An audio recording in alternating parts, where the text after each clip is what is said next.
This is the final resting place of some of the most influential men and women of the 19th century. Tucked away amongst these memorials to the great and the good are the graves of three largely forgotten pioneers. Baron Headley, Marmaduke Pickthall, and in an unmarked grave, William Henry Quilliam.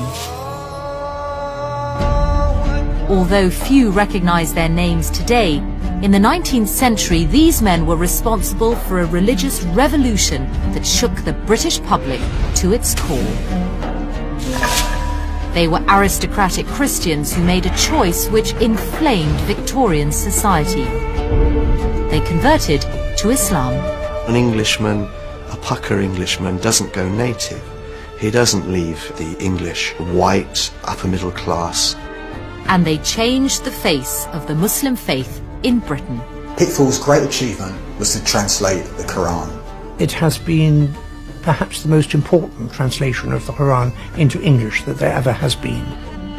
This is the story of three extraordinary men who embraced Islam at a time when to be a Muslim was to be seen as a traitor to your country and the focus of hostility.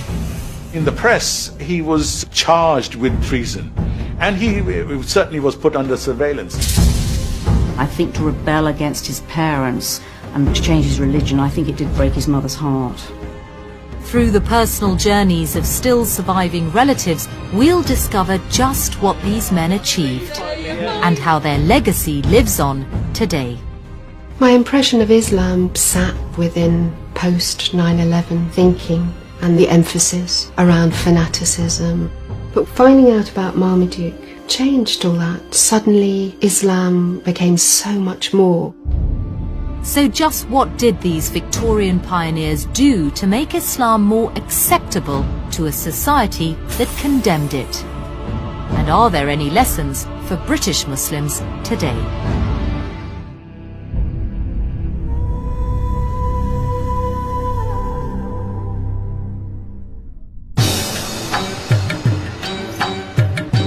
Liverpool. Today it's home to nearly 25,000 Muslims. This is the city's largest mosque. Built in 1965, it would appear that this Muslim community is relatively new to the city. But far from it. A century ago, Liverpool was a flourishing port, and Muslim sailors from India and the Far East would have been regular visitors.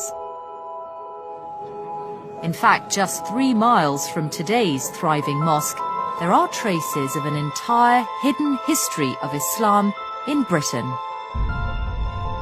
Echoes of a community that faced many of the same problems as Muslims today, and which may hold some of the solutions.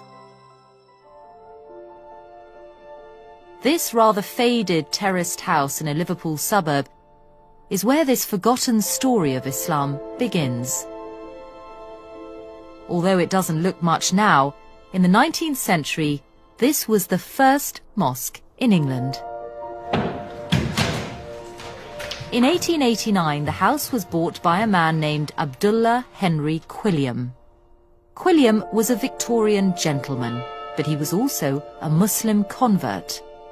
A religious innovator who fought to change preconceptions of Islam at a time when society found it frightening and alien. And it was here that he set about doing it. Abdullah Quilliam had an architect appointed who designed the extension to the building. Ghalib Khan is the chairman of the Abdullah Quilliam Society. You can look at the arch designs that was made. A few steps down is the mosque. The preaching was done from that corner there where Abdullah would be standing. Against the odds, Quilliam established this not only as a mosque, but as a flourishing Muslim institute with its own printing press and an orphanage.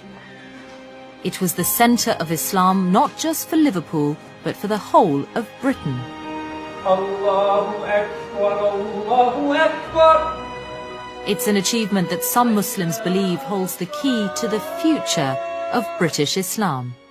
For me, Abdullah Quilliam really is a role model. He was so ahead of his times, as it were, that he is the blueprint in many respects for how we hope to continue in our communities. So just who was Abdullah Quilliam? And what did he do to try and shift the prejudices of a nation? William Henry Quilliam was born in 1856. He trained as a lawyer, and his religious upbringing was typical of many middle-class Victorians.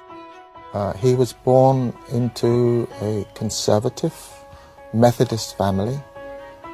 His grandfather was a tub-thumping preacher. So we find a young man born into a family well known for its devout nonconformist Christianity. But Quilliam's work as a lawyer amongst Liverpool's poor had a profound effect on him. Disease was rife, the mortality rate high, and the city was crawling with brothels. Quilliam was struck by what he saw as Christianity's failure to deal with the problems, and it led him to question his childhood beliefs.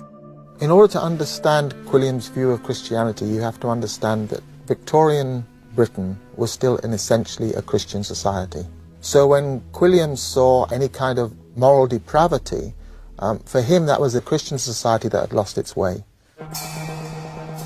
It was a trip to Morocco in 1887 that seems to have marked a decisive moment in Quilliam's religious journey. Whilst he was there, he was struck by the contrast of the Muslim way of life to that of Christian Britain. When he went to Morocco, he felt that people live simple lives. They live, in his view, quite moral lives, and there is an environment of solidarity, depending very little on whether they are wealthy or poor. And that was something that was of immense significance for him. Quilliam returned to Liverpool, and a year later he left his Christian beliefs behind and converted to Islam. But it was a highly controversial decision. Islam in the 19th century was seen as a Christian heresy. And there were these ideas about Islam being a violent faith. So it would have been very unusual for a person from his class background to convert at that particular time. 2 years later, Quilliam opened his mosque. But this public display of devotion to Islam immediately put him on a collision course with both the Christian hierarchy and the people of Liverpool. Quilliam faced hostility right from the very beginning. They were attacked on a number of occasions. You get pigs' heads being thrown into the mosque. There would congregate mobs outside the mosque who would start jeering. It raised hackles, there's no doubt about that. In the face of such opposition, the mosque seemed to have an uneasy future. Yet within 20 years, Quilliam had nearly 500 followers. He'd been made the official representative of Islam in Britain by the Sultan of the Ottoman Empire, and he was starting to play a central role in the civic life of Liverpool. So how exactly did he achieve this extraordinary transformation? Quilliam's genius was to analyse why Victorians despised Islam and begin to address their prejudice. And the best sources for studying exactly how he did this are his regular publications. They include a newspaper for Muslims called The Crescent, which gives an insight into how Quilliam increased Islam's credibility through lectures at the mosque. I think it's interesting to look at the topics of these lectures, because you might expect them to be religious and promoting Islam and from the Quran or whatever. But what we find is a lecture which says, with experiments by Professor Nuhuddin Stevens, a science lecture, Sugar and Saccharenes, by Professor Samuel Kleeman, PhD. Quilliam knew that one of the key criticisms against Islam was that it was narrow-minded. It didn't embrace the new scientific discoveries of the 19th century. These lectures met such criticisms head-on. So he's presenting Islam in a very rational way that's going to appeal, in a sense, to the new scientific consciousness of Victorian Britain. These events drew converts, and as numbers grew, so did Quilliam's profile. It wasn't long before the mosque was attracting important guests from abroad. In 1897, Queen Victoria held celebrations for her Diamond Jubilee. One of the visitors was a general from the Sultan of the Ottoman Empire, but he didn't just visit the Queen, he also made his way to Quilliam's mosque. It was recorded in the Crescent.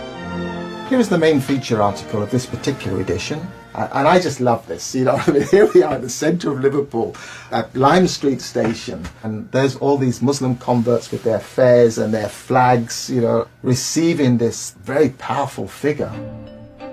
Such visits impressed the locals and gave Muslims the sense of being an important part of city life. And in the mosque, as converts straddled the social divides and clerks rubbed shoulders with explorers, it seemed that Islam was no longer an alien faith practiced only by foreign sailors. Quilliam's high-profile guests, his lectures, and the type of converts they drew seemed to have achieved the impossible. Islam was starting to be integrated into British society. But just as Quilliam was at the height of his success, everything changed. In June 1908, he and his eldest son left on what was supposed to be a 6-week trip to Istanbul. No one knows exactly why, but without any warning, they mysteriously disappeared. After some months, his youngest son, who stays behind, begins to dismantle everything that Abdullah Quilliam had created. The properties are sold, and effectively the Liverpool Muslim community comes to an end. With the disintegration of Quilliam's mosque, the outlook for Islam in Britain appeared uncertain. But with Quilliam's departure, Muslim life found a new focus in Surrey. In 1889, a mosque had been founded here at Woking as a place for Indian students to study and worship. And it soon became the headquarters for 2 new converts whose mission was to continue to challenge British intolerance of Islam. The first was a feather in Islam's cap, one of the highest-ranking members of the British aristocracy. Baron Headley was an Irish peer. He was born in 1855. He pursued a career in civil engineering. He spent a great deal of time in India, and that's where he came into contact with Islam. In 1913, Lord Headley converted and began to attend Woking Mosque. Extraordinary film from the time shows Edwardian ladies alongside Muslims from all walks of life. And it was this unusual combination of genteel English culture mixed with Islamic values that Headley capitalized on to try and dismantle hostile British stereotypes of Islam. So, for example, Lord Headley was involved in activities such as at homes. All sorts of people would gather and there have tea and cakes. They mingled knowledge of Islam with cultural activities, and there would be renditions on the sitar, English ladies playing the piano. By introducing Islam in a context familiar to Edwardian high society, Headley made the religion seem less alien, more English. They needed to be creative and innovative in their approach, so that Islam became very much part of this environment. So one could actually feel quite comfortable with Islam if that's what it meant. Headley's work was another step towards breaking down British prejudice against the Muslim faith. But tea parties went only so far.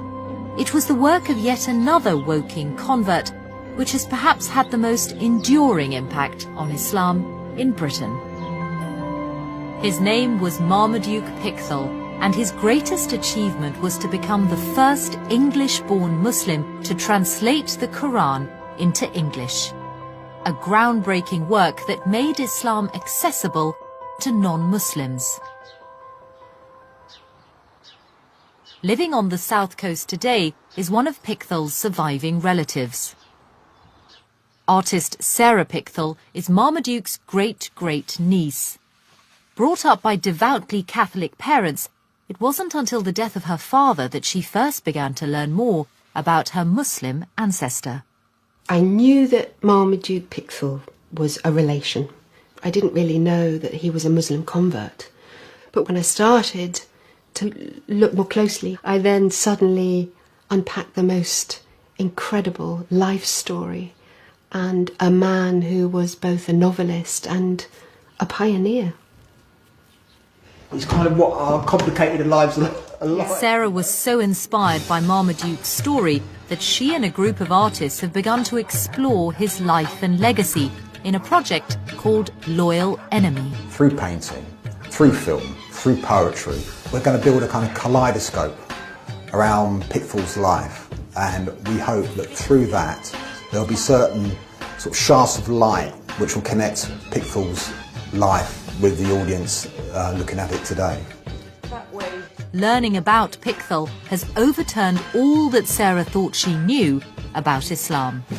My impression of Islam was one that sat within post 9/11 thinking. But finding out about Marmaduke changed all that. Suddenly Islam became so much more than what the media was telling us. So just what was it about Pickthall's life that not only challenges views about Islam today, but did so 100 years ago?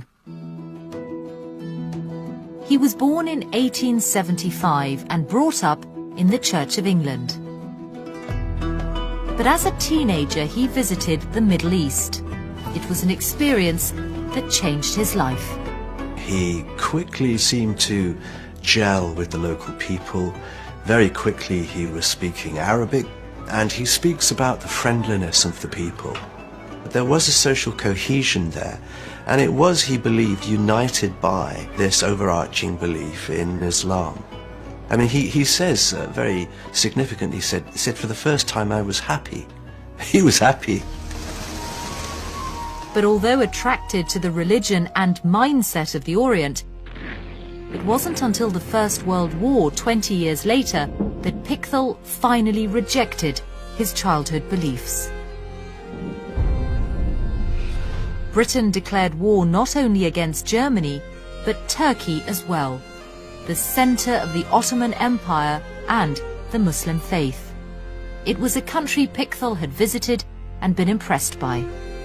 So he was shocked when he found Islamophobia being used to justify the war by British politicians and clergy.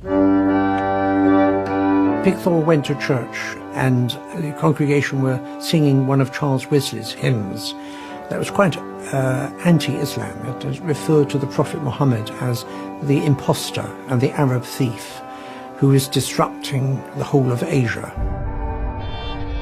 And I think he was utterly distressed by it all.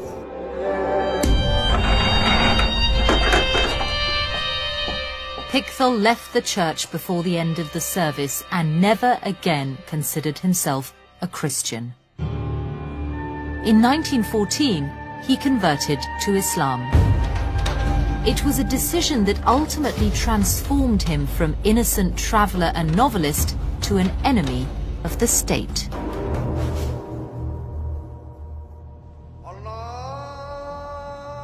After his conversion, Pickthall attempted to persuade the British government to change its policy towards Turkey.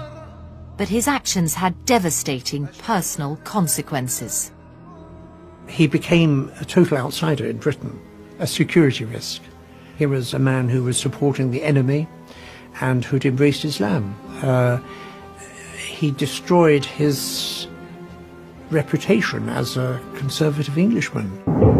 Such an atmosphere of suspicion drove Marmaduke to leave Britain altogether.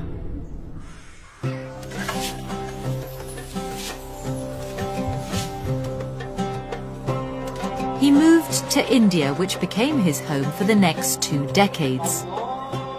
But although he was nearly 5,000 miles away, his actions would still have a huge impact on Muslims back in Britain.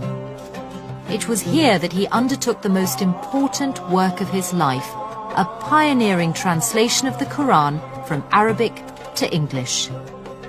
Published in 1930, it was seen as a milestone in the history of translation. This is an early edition of Pickthall's translation of the Quran, and the remarkable thing is that it's the first time a believing Muslim has translated the Quran who was also a native speaker of English. He was also an accomplished writer, and he transfers all these skills to his translation of the Quran. Although there had been previous translations, they were renowned for their anti-Muslim bias. These translations came with notes at the bottom, and these notes reflected prejudices that Muhammad couldn't possibly have had a revelation, that much of the Quran was copied from Jewish and Eastern Christian sources. So when Pickthall's version finally appeared, because the notes that exist in that translation are the notes of a believer, and they take into account the standard authoritative commentaries on the Quran, then you would be drinking from a purer source. By producing a more objective translation in a language understandable to a wider audience, Pickthall was breaking down prejudice. There has always been a suspicion of a holy book in a strange language, so he was making the Quran accessible, and if there has been a kinder and more tolerant appreciation of Islam, it has been through Pickthall's translation. And there was somewhere back in Britain that particularly welcomed it. Woking Mosque, Pickthall's base before he left for India. At a time when it seemed all of Britain was against him, it was the one place he had felt at home.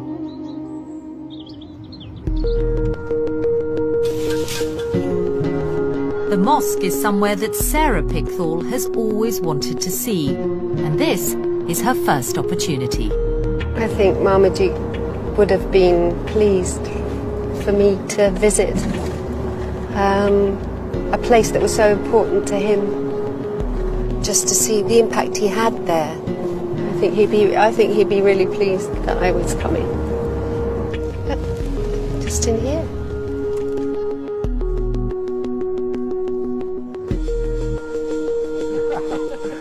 Sarah, hello, wonderful to meet you. Hello, wonderful. Khalil. Hello. Hello. Good to meet you too. Your great-great-uncle would have been here many times. Khalil Martin, like Pickthall, is a convert and has agreed to show Sarah around. So, here we are. This is the Shah Jahan Mosque, Woking. It's a flourishing mosque at the heart of a vibrant Muslim community, and there must be at least 10,000 Muslims living locally in the vicinity. And when this was built, there wasn't one Muslim, living anywhere near to the mosque. It came to very different from Marmaduke's time, isn't it? It's changed a lot. Yeah. Although Pickthall only spent 3 years here, a century later his influence can still be felt, in a way he could never have imagined. It's interesting. I've just downloaded a Quran application for my iPhone, and the English translation that's offered for the Quran app is Marmaduke Pickthall's. Yeah. That's great. Yeah, so that feels contemporary. Yeah, his legacy is living on. Feels contemporary. Yeah, that's great to hear. Yeah. Do you feel that being here? And for Sarah, there's one more stop. The library where Pickthall would have worked, and where some of today's members of Woking Mosque are keen to meet Marmaduke Pickthall's great-great-niece.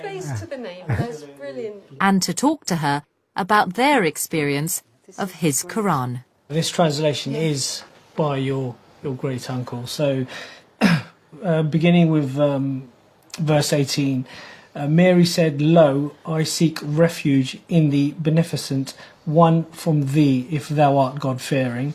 Angel Gabriel then replied, "I am only a messenger of thy Lord, that I may bestow on thee a faultless son." So that is from the translation according to your great uncle. Do people find it easy as a translation? Yeah, it's a little bit. Some words are Dawoodi. Yes, Dawoodi. Yeah. There were a lot of these and those. Otherwise, it's very interesting. Very much so. This was the first translation that I read. Was it? Absolutely, yeah. So personally, it's important to me as well, definitely. Yes. Pickthall, like Quilliam and Headley before him, helped to demystify Islam, and his work continues to inform and encourage new generations.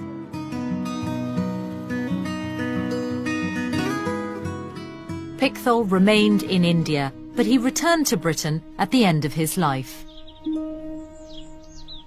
In 1936, he was buried just 5 miles from his beloved mosque. And it's rumoured he chose this spot for a reason, because he wanted his final resting place to be near the unmarked grave of someone he'd been close to at Woking. A man known as Henri de Lyon. Henri de Lyon was a quiet man, had clearly travelled, had a very strong allegiance to the Ottoman Empire, but a very respected member of the Woking community. But Henri was not all that he seemed. He was none other than Abdullah Quilliam. Like Pickthall, he too found his faith put him at odds with British foreign policy. And after his mysterious departure from Liverpool, many believe he wanted to maintain a lower profile. So when he returned to England, he took a different name and lived out the rest of his life quietly at Woking. Quilliam died in 1932, Baron Headley 3 years later. Although these men lived a century ago, they faced many of the same challenges as contemporary Muslims. And some believe the way they tried to tackle the prejudice towards Islam then offers ways forward for Muslims in Britain today. Generally, there is a disquiet today about Muslims demanding special treatment. What we learn from these converts is that it doesn't have to be so at all. They were trying to develop as much integration with society as possible. Quilliam had a realization that if you were going to promote Islam in Britain, it had to be British. It's an approach that even now is transforming views. I think from that first time I learned more about him, I've changed very much in how I feel about Islam. From the two-dimensional view, it's become multifaceted, and I feel that the impact of his life has so much to teach us to expand our thinking. I feel we're just at the start of that in this country, and it feels incredibly exciting to be part of that journey.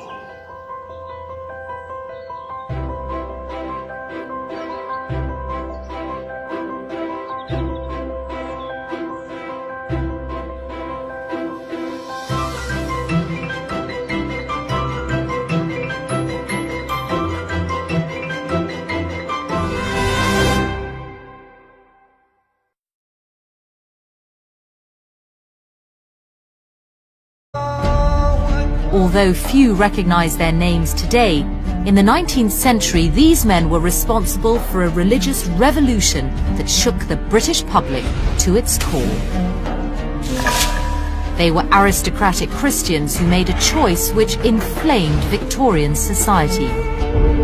They converted to Islam. An Englishman, a pucker Englishman, doesn't go native. He doesn't leave the English white upper middle class. And they changed the face of the Muslim faith in Britain. Pitfall's great achievement was to translate the Quran. It has been perhaps the most important translation of the Quran into English that there ever has been. This is the story of three extraordinary men who embraced Islam at a time when to be a Muslim was to be seen as a traitor to your country and the focus of hostility. In the press, he was charged with treason, and he certainly was put under surveillance. I think to rebel against his parents and to change his religion, I think it did break his mother's heart.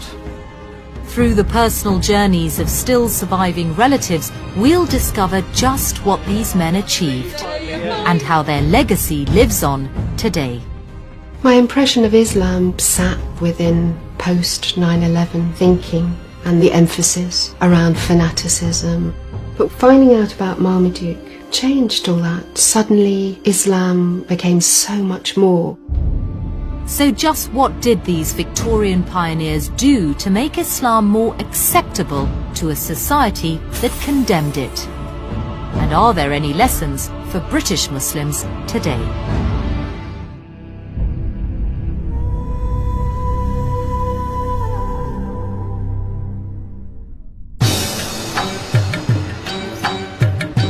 Liverpool.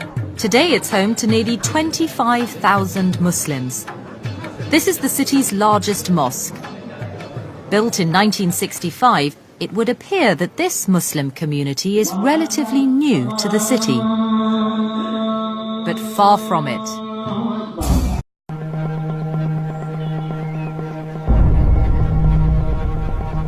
This is the final resting place of some of the most influential men and women of the 19th century. Tucked away amongst these memorials to the great and the good are the graves of three largely forgotten pioneers. Baron Headley, Marmaduke Pickthall, and in an unmarked grave, William Henry Quilliam.